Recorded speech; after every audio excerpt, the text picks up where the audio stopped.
আপনি কেন কালিমা গ্রহণ করবেন? ফিরাউন তখন মূসাকে বলল, মূসা, আমি যদি ইসলাম ধর্ম গ্রহণ করি, আমি যদি কালিমা পড়ি, তাহলে আমার কি লাভ হবে?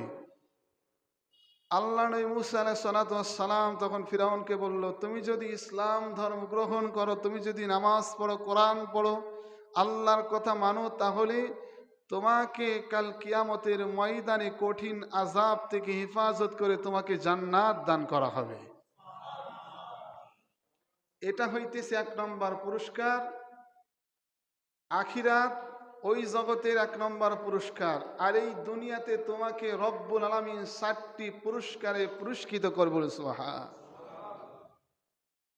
ফিরাউন তখন চিন্তা ভাবনা করে দেখল, সে জানতো যে মূসা কোনোদিন মিথ্যা কথা বলতে পারে না।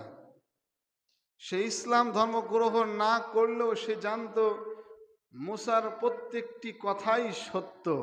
সুতরাং সে ইসলাম ধর্ম গ্রহণ করার জন্য পাগল পারা হয়ে গেল এবং মূসার কাছে বলল, ওগো মূসা, সেই 4টি পুরস্কার কি দেবে আল্লাহ, আমাকে একটু জানিয়ে দাও।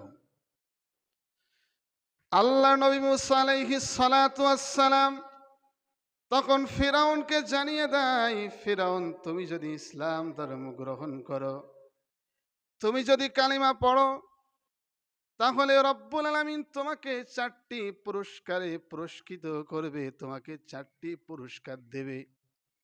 1 নম্বর পুরস্কার, কিয়ামতের আগ পর্যন্ত তোমার হায়াতকে যিনি বৃদ্ধি করে দেবে তিনি কে? তোমার মৃত্যু তখনই হবে, যেমন একটা শিশু মায়ের কোলে দুধ খাইতে খাইতে শিশু বুঝতেই পারে না সে কি বিছানার উপরে ঘুমিয়ে আছে নাকি মায়ের কোলে ঘুমিয়ে আছে না কোথায় ঘুমিয়ে আছে, সেই শিশুটাও বুঝতে পারে না।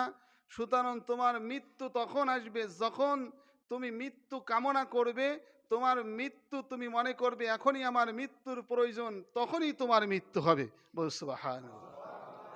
এটা হইতেছে 1 নম্বর পুরস্কার আল্লাহ তোমাকে দেবে। 2 নম্বর পুরস্কার, ফিরাউন, কিয়ামতের আগ পর্যন্ত তোমার বাদশাহী বহাল থাকবে, তোমার বাদশাহীর বিরুদ্ধে কোনো ব্যক্তি ষড়যন্ত্র, কোনো ব্যক্তি হিংসা করতে পারবে না।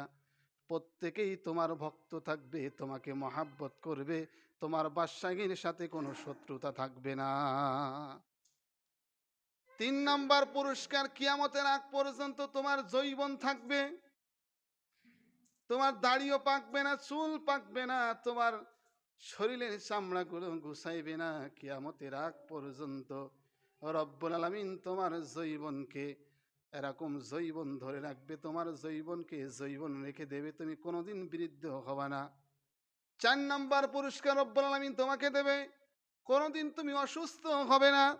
কিয়ামতের আগ পর্যন্ত রব্বুল আলামিন তোমাকে সুস্থতা দান করবে, সুস্থতা রাখবে। এই 4টি নিয়ামতের শোনার পরে ফিরাউন মুসলমান ধর্ম গ্রহণ করার জন্য পাগল পারা হয়ে গেল। আল্লাহ নবী মুসা আলাইহিস সালাতু ওয়াস সালাম ফিরাউনকে জানিয়ে দেয়, ফিরাউন, তুমি সবার সাথে পরামর্শ করবে, কথা বলবে, কিন্তু একজনের সাথে পরামর্শ করবে না, তাকে জানাইবে না, তিনি হইতেছে মিস্টার হামান। তার সাথে বললে তোমার সব কিছু ধ্বংস হয়ে যাবে। ফিরাউন বলল, ঠিক আছে, তার সাথে আমি কথা বলবো না।